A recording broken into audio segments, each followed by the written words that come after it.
హల్లెలూయా, దేవునికి స్తోత్రం. సృష్టికర్త అయిన యేసుప్రభు వారు పరిశుద్ధ గ్రంథం నుండి ఈరోజు మన కొరకు ఇస్తున్న వాగ్దానం యోహాను సువార్త 1వ అధ్యాయం 12-13 వచనాలు.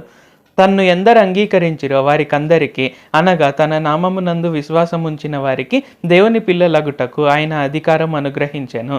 వారు దేవుని వలన పుట్టిన వారే గాని రక్తము వలననైనను, శరీరేచ్ఛ వలననైనను, మానుషేచ్ఛ వలననైనను పుట్టినవారు కారు. సో ఈరోజు వాగ్దానం కనుక చూసుకున్నట్లయితే ఏంటి, మనం ఎప్పుడైతే సృష్టికర్త అయిన యేసుప్రభు వారిని హృదయపూర్తిగా అంగీకరిస్తామో, అంటే మనం ఆయన పైన విశ్వాసం ఉంచుతాము, అంటే నేను ఆయననే నమ్ముతాను, అంటే ఆయనే నా రక్షకుడు, ఆయనే నా సృష్టికర్త, నేను ఆయన ద్వారానే నేను పరలోకానికి అంటే తండ్రి వద్దకు నేను వెళ్ళగలుగుతాను, ఆయనే మార్గము, సత్యము, జీవము.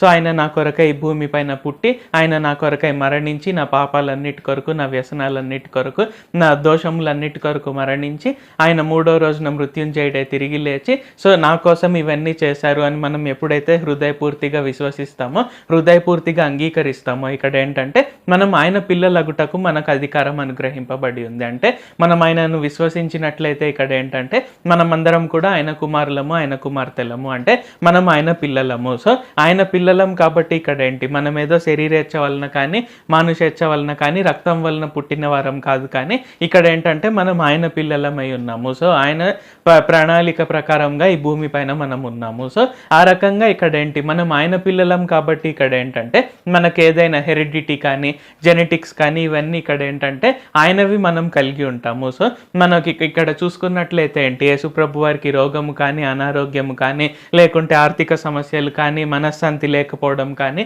సో ఇలాంటివేవి ఆయనకు లేవు. అండ్ ఇక్కడ ఏంటి, ఆయనకు ప్రతి ఒక్క దానిపైన అధికారం అనుగ్రహింపబడి ఉంది. సో ఈ భూమి పైన ప్రతి ఒక్క దానిపైన ఆయనకు అధికారం అనుగ్రహింపబడి ఉంది. ప్రతి ఒక్క పరిస్థితి పైన ఆయనకు అధికారం ఉంది కాబట్టి ఇక్కడ ఏంటంటే ఆయన అధికారం మనం కలిగి ఉన్నాము. సో ఇక్కడ చూసుకున్నట్లయితే ఏంటి, మనము ఆయన పిల్లలం కాబట్టి ఇక్కడ ఏంటంటే ఆయన ఎలాగైతే ఉన్నారో మనము కూడా అలాగా ఉంటాము. సో దాని ప్రకారంగా ఇక్కడ ఏంటి మనం చూసుకోవాలి. సో ఓకే, నాలో ఈ క్వాలిటీస్ ఉన్నాయి. సో యేసుప్రభు వారిలో ఏం క్వాలిటీస్ ఉంటాయి, సో ప్రేమ, తగ్గింపు, ఇవన్నీ ఆయనలో ఉంటాయి. సో అలాగా మనం చూసుకోవాలి. సో యేసుప్రభు వారు ఆరోగ్యంగా ఉన్నారు, ఆయన చాలా మహిమ కలిగినటువంటి దేవుడు. సో నేను కూడా అలాగా ఉండాలి. సో ప్రతి ఒక్క విషయంలో మనం ఆయన వంటి వారమై, ఆయన స్వభావం వంటి వారమై మనం ఉండాలి అనేది యేసుప్రభు వారి యొక్క కోరిక. అండ్ మనం ఖచ్చితంగా అలాగా ఉంటాము కూడా. ప్రార్థించుకుందాం.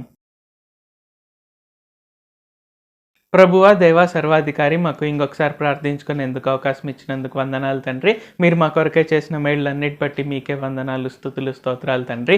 ఈరోజు వాగ్దానంని బట్టి వందనాలు తండ్రి.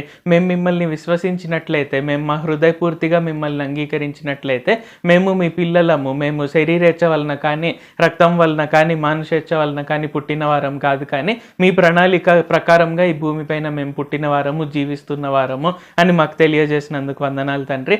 కావున ఈ ప్రార్థనలో పాల్గొంటున్న ప్రతి ఒక్కరము కూడా మేము మీ క్వాలిటీస్ కలిగి ఉండుటకు సహాయం చేయండి. ఎందుకంటే మేము మీ పిల్లలం కాబట్టి మీ హెరిడిటీ, మీ జెనెటిక్స్ అనేవి మాకు వస్తాయి కాబట్టి మీరు ఎలాగైతే ఉన్నారో మేము అలాగే ఈ భూమిపైన జీవించాలి అని ఈరోజు మాకు తెలియజేసినందుకు వందనాలు తండ్రి. కావున మేమందరం కూడా అలాగా ఉండుటకు మీ శక్తినిచ్చి సహాయం చేయండి ప్రభువా. అలాగే మేము అలాగా జీవించటకు, అంటే మీ క్వాలిటీస్తో, మీ క్యారెక్టరిస్టిక్స్తో జీవించటకు, అండ్ అలాగే మా భవిష్యత్ తరాలన్నీ కూడా అలాగే జీవించటకు సహాయం చేయండి, తోడుండి నడిపించండి. నజరేయుడైన సర్వశక్తి గల యేసుక్రీస్తు నామంలో ప్రార్థిస్తున్నాం తండ్రి.